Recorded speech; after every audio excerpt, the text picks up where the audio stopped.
Berhitung Mei 2025, ChatGPT punya 800 pengguna aktif tiap minggunya. 3%-nya kita, orang Indonesia. Tapi kamu tahu nggak gimana awal mulanya ChatGPT? Inovasi, kontroversi, tantangan, tokoh-tokoh di balik ChatGPT, dan gimana sih ke depan ChatGPT? Kita akan bahas di video ini. Kalau kita bicara ChatGPT, kita nggak bisa lepas dari satu nama, Sam Altman. Dia bukan ilmuwan komputer paling jenius di ruangan itu, tapi dialah orang yang percaya bahwa kecerdasan buatan suatu hari akan mengubah segalanya. Sam Altman dulu adalah CEO dari Y Combinator, semacam inkubator startup terbesar di Silicon Valley. Tapi di tahun 2015 dia ngambil langkah beda. Sama Elon Musk dan beberapa tokoh besar lainnya, mereka diriin satu organisasi baru bernama OpenAI. Waktu itu ide mereka terdengar idealis banget. Mereka ingin bikin kecerdasan buatan yang super cerdas tapi aman untuk umat manusia.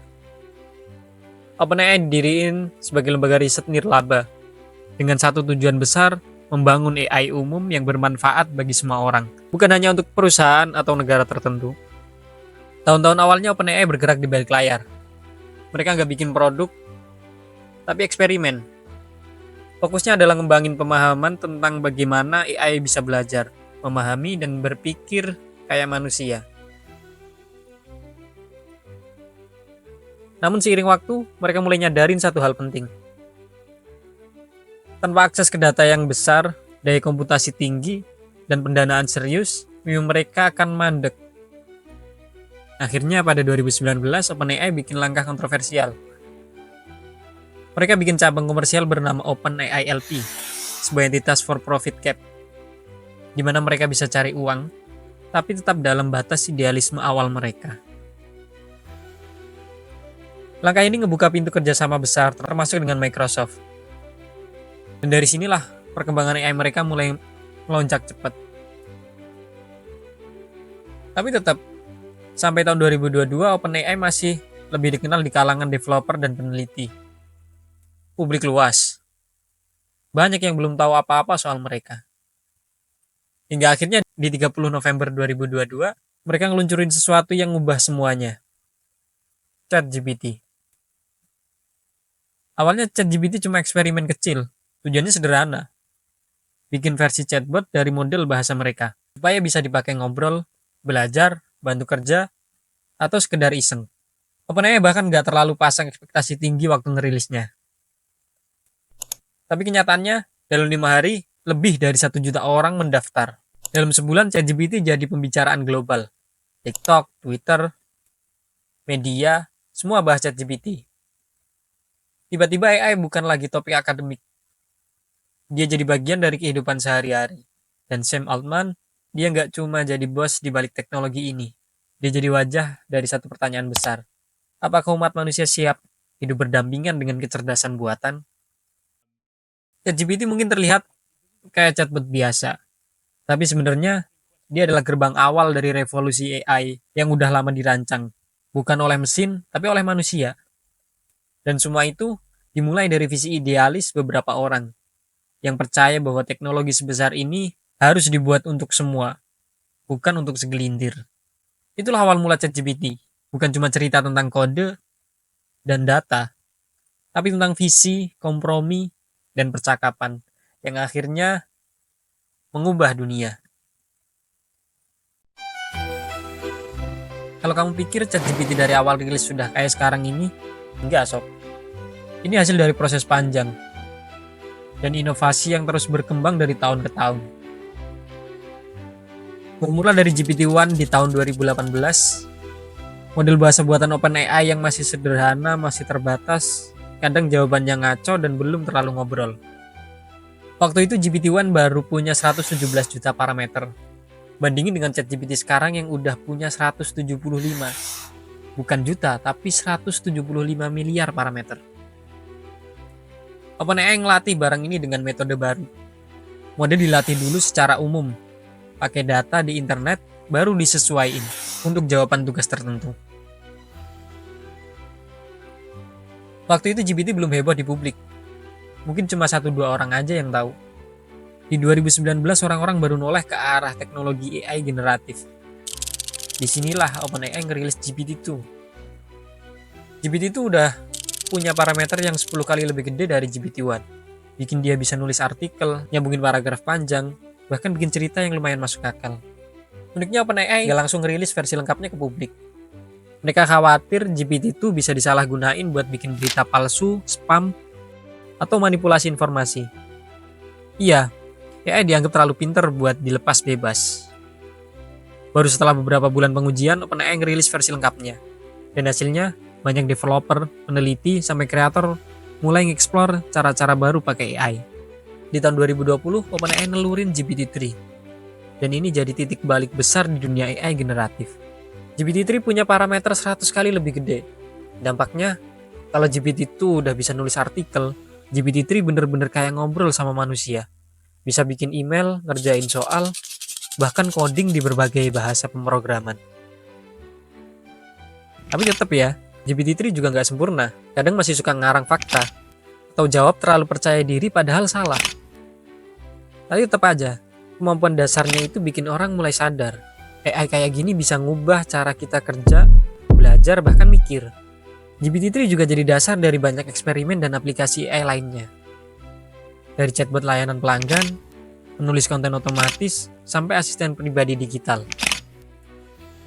Dan puncaknya, tahun 2022, OpenAI bungkus kemampuan GPT-3 ini dalam bentuk aplikasi ngobrol yang gampang dipakai siapapun. ChatGPT, aplikasi yang kita kenal saat ini. Disinilah AI benar-benar masuk ke tangan publik. Tanggal 30 November 2022, ChatGPT resmi dirilis gratis ke publik. Dan kayak yang aku bilang tadi, dalam 5 hari aja usernya udah tembus 1 juta orang. Dan dalam waktu singkat, AI ini jadi bahan omongan di mana-mana. Twitter, TikTok, kantor, sampai tongkrongan. Kenapa rame banget? Karena ini pertama kalinya AI yang secanggih GPT 3.5 dibungkus jadi antarmuka ngobrol yang ramah. Gampang dipakai dan ya, jujur aja, seru. Kita bisa nanya apa aja. Minta dibikinin caption Instagram, skrip video, bahkan ngodain aplikasi. Dan ChatGPT jawab kayak temen yang pinter banget, tapi nggak pernah capek. Dampaknya luar biasa. Sekarang AI bukan lagi hanya topik buat akademisi atau engineer. ChatGPT bikin AI masuk ke tangan siapa aja. Mahasiswa, pebisnis, content creator, ibu rumah tangga, semua bisa ngerasain manfaatnya. Dari sinilah dimulai era baru, di mana ngobrol sama AI jadi hal biasa.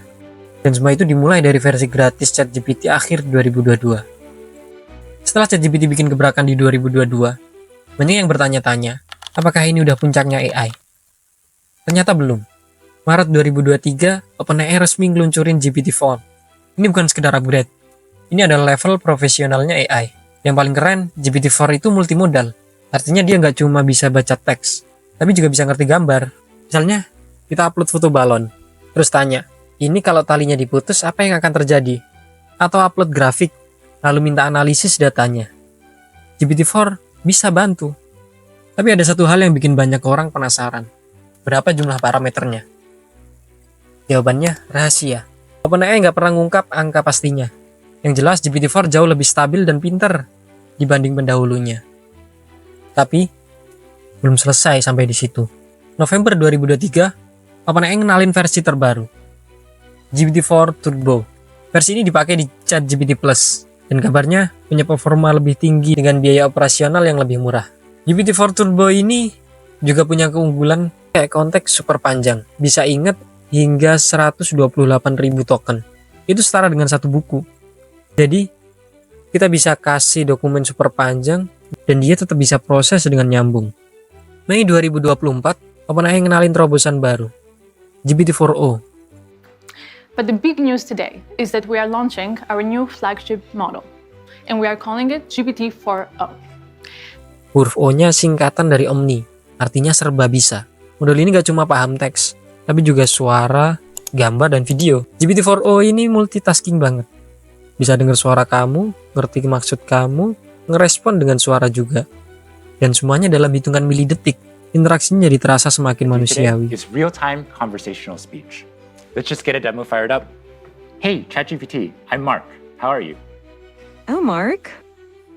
I'm doing great. Thanks for asking. How about you? Hey, so I'm on stage right now. I'm doing a live demo, and frankly, I'm feeling a little bit nervous. Can you help me calm my nerves a little bit? Oh, you're doing a live demo right now? That's awesome. Nggak cuma itu, GPT-4o juga tetap pintar di teks. Dia bisa bahas soal teknis, bisa baca grafik dari gambar, sampai bantu kamu brainstorming ide dalam satu alur yang nyambung. Dan kabar baiknya, GPT-4o ini mulai hadir di ChatGPT. Buat pengguna Plus, pastinya dapat versi yang lebih dan lengkap. Jadi dari GPT-1 yang cuma eksperimen kecil, sampai GPT-4o yang bisa ngerti suara, gambar, teks, dan kode, perjalanan ChatGPT itu luar biasa cepat. Yang bikin menarik, semua ini baru permulaan buat kejutan-kejutan selanjutnya. ChatGPT dikenal sebagai salah satu teknologi AI paling revolusioner saat ini. Tapi di balik kecanggihannya, banyak kontroversi dan tantangan yang ikut berkembang bareng ChatGPT. Di awal kemunculannya di akhir 2022, ChatGPT langsung jadi bintang. Dia bisa bikin puisi, nyusun email, jawab soal coding, sampai kasih ide buat skripsi. Tapi seiring hype-nya naik, muncul pertanyaan, seberapa jauh kita bisa mempercayai chatbot ini? Masalah pertama yang langsung muncul, disinformasi. ChatGPT bisa nyusun jawaban yang meyakinkan banget, tapi nggak selalu benar. Misalnya dia bisa ngarang referensi akademik atau bikin pernyataan yang salah total, dengan gaya seolah-olah yakin 100%. Banyak orang nyebutnya halusinasi, karena memang model ini kadang berhalusinasi, dan kadang tampilannya rapi dan percaya diri. Dan karena tampilannya rapi dan percaya diri, banyak yang nggak sadar lagi nerima jawaban palsu. Masalah kedua, penyalahgunaan. Beberapa pengguna iseng, atau bahkan serius pakai ChatGPT buat bikin scam email, deepfake text, atau bahkan kode malware. OpenAI pun akhirnya membatasi berbagai topik, dari instruksi merakit bom, sampai pembahasan konspirasi. Tapi justru itu ngelahirin kontroversi baru. Di sebagian kecil pengguna bilang, ChatGPT terlalu banyak disensor. Pertanyaan-pertanyaan soal politik, agama, bahkan hal-hal yang sebenarnya valid, kadang langsung diblokir. Di titik ini, perdebatan berubah. Dari soal kecanggihan teknologi, jadi soal kebebasan informasi versus tanggung jawab etika. Dan tentu aja, ada satu pertanyaan besar yang muncul di dunia kerja. Kalau ChatGPT bisa nulis, ngoding, bahkan bikin strategi bisnis, kita ini masih dibutuhin gak sih? Buat banyak pekerja, ChatGPT bukan cuma alat bantu, tapi potensi ancaman. Beberapa perusahaan mulai ganti customer service dengan chatbot. Ada yang pakai AI buat bantu produksi konten massal, bahkan naskah iklan. Efisien, iya. Tapi pada saat yang sama muncul keresahan baru soal keamanan kerja dan masa depan profesi manusia. Dan di tengah semua itu, banyak orang mulai lupa satu hal penting. ChatGPT itu bukan manusia. Dia nggak sadar, nggak ngerti emosi, dan nggak punya nilai moral. Dia cuma mesin prediksi, nebak kata berdasarkan pola. Akhirnya kita harus sadar bahwa teknologi ini sehebat apapun tetaplah alat. Yang bikin dia bermanfaat atau berbahaya adalah gimana kita menggunainnya. Dan di tengah cepatnya perkembangan AI, kita semua ditantang untuk jadi pengguna yang cerdas, kritis, dan bertanggung jawab. Di sebuah ruang kantor yang tenang di San Francisco, sekelompok orang bekerja keras ngembangin sesuatu yang sebelumnya hanya ada di fiksi ilmiah. Otak buatan yang bisa ngobrol layaknya manusia. Mereka berusaha keras buat bikin kecerdasan buatan yang kelak namanya ChatGPT. Dan inilah kisah orang-orang di balik layar yang membuatnya nyata. Beberapa dari mereka mungkin gak pernah kamu dengar namanya. Tapi tanpa mereka, ChatGPT gak akan pernah lahir. Di pusat cerita ada Sam Altman. Dia yang sejak muda udah punya mimpi besar. Dulu, dia cuma seorang mahasiswa Stanford yang doyan komputer, lalu bikin startup, dan akhirnya mimpin inkubator startup ternama yang dinamain Y Combinator. Tapi tahun 2015, Sam ngerasa ada sesuatu yang lebih besar, kecerdasan buatan. Bareng beberapa tokoh teknologi, dia ikut diriin OpenAI. Visi Sam sederhana tapi ambisius. Kalau AI jadi kekuatan super baru di dunia, maka ia harus dimiliki semua orang, bukan segelintir orang. Sebagai CEO, Sam bukan orang teknis, tapi dia tahu kemana arah harus dibawa. Dialah yang dorong OpenAI membuka diri ke publik lewat ChatGPT, supaya AI nggak cuma jadi mainan ilmuwan, tapi juga teman ngobrol, penulis, guru, dan asisten untuk semua orang. Ide hanya akan tetap sekedar ide tanpa orang yang eksekusi. Ide besar butuh otak teknis untuk mewujudinnya. Dan disinilah muncul Ilya Sutskever, ilmuwan AI asal Rusia yang jenius tapi pendiam. Dia pernah jadi tangan kanan dari Geoffrey Hinton, bapak deep learning, dan bekerja di Google Brain sebelum pindah ke OpenAI. Kalau ChatGPT diibaratin rumah, Ilya ini adalah arsiteknya. Dia yang ngebagin model bahasa generatif yang jadi dasar ChatGPT. Dia tahu gimana ngelatih mesin buat ngebaca ratusan miliar kata dan memahaminya cukup dalam sampai bisa ngejawab, nyeritain, bahkan bercanda. Tanpa orang kayak Ilya, ChatGPT mungkin hanya mimpi. Tapi layaknya ilmuwan sejati, Ilya juga gelisah. Dia sadar kekuatan AI bisa luar biasa atau berbahaya. Itu sebabnya di balik layar ia sering bersuara tentang etika dan keamanan AI. Kadang ia setuju dengan Sam, kadang enggak. Dan perbedaan ini gak heran memicu drama besar. Lalu ada Greg Brockman, co-founder dan presiden OpenAI. Dulu CTO di Stripe, dan sekarang dia orang yang jaga mesin OpenAI tetap jalan. Greg bukan cuma teknisi, dia juga penghubung antara laboratorium riset dan implementasi nyata. Bisa dibilang, dia yang mastiin ide-ide gila itu bisa tetap jalan dan gak bangkrut. Di awal pengembangan GPT, ada nama Dario Amodei, kepala riset yang tenang dan hati-hati. Dialah yang mimpin riset GPT-2 dan GPT-3 yang bawa OpenAI ke puncak. Tapi Dario khawatir, yang lihat GPT makin canggih tapi belum tentu aman. Akhirnya, dia keluar dari OpenAI dan diriin Anthropic, startup baru yang fokus pada keamanan. Meskipun dia nggak di OpenAI lagi, pengaruhnya tetap terasa. Karena GPT-3 yang jadi dasar dari ChatGPT adalah hasil kerja timnya. Di dunia AI banyak ilmuwan jenius. Tapi nggak semua bisa ngejelasinnya ke orang awam. Andrej Karpathy adalah pengecualian. Ia mantan direktur AI di Tesla, dan juga sempat jadi bagian penting OpenAI. Andrej terkenal karena bikin pengetahuan AI jadi mudah dimengerti lewat tulisan dan video. Dia sempat keluar dari OpenAI, tapi kembali di tahun 2023. Bantu ngarahin ChatGPT agar makin mudah digunain dan makin terhubung dengan dunia nyata. Di balik GPT-4 dan GPT-4 Turbo, ada tokoh baru, Jakub Pacoki. Ia ilmuwan muda yang naik daun cepat di OpenAI. Saat Ilya mulai mundur dari peran utama, Jakublah yang ngambil alih. Jakub bukan bintang media, tapi dia adalah tangan teknis utama yang mimpin pengembangan GPT versi terbaru. Dia mastiin otak ChatGPT semakin cepat, efisien, dan cerdas, sambil tetap terkontrol.